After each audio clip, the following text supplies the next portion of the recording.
had several interviews, and the first time in my life through the interview process, I had to go through something that was extremely weird. They don't have these anymore. They used to have these psychotechnic exams as part of the interview process, where it's a day-long test with quizzes and putting together puzzles, and then you're in a room with other people doing some mission.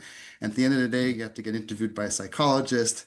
And what I think got me into it in the end, as I understood, I was one of two candidates at the end. What I think got me into it was the question that the psychologist asked. And the question was, how do you view your success in this position? How would you characterize your success?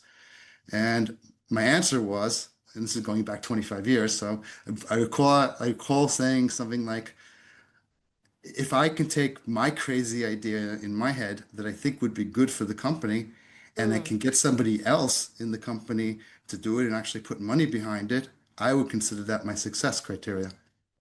And several months later, I got the position. Several months later, I asked, all right, I went through all this process. I asked my boss, we were traveling back from Detroit at the time. I said, all right, remember that psychotechnic exam? I didn't ask you in the first few months, but now that I'm on board and I'm comfortable in the position, how did I do?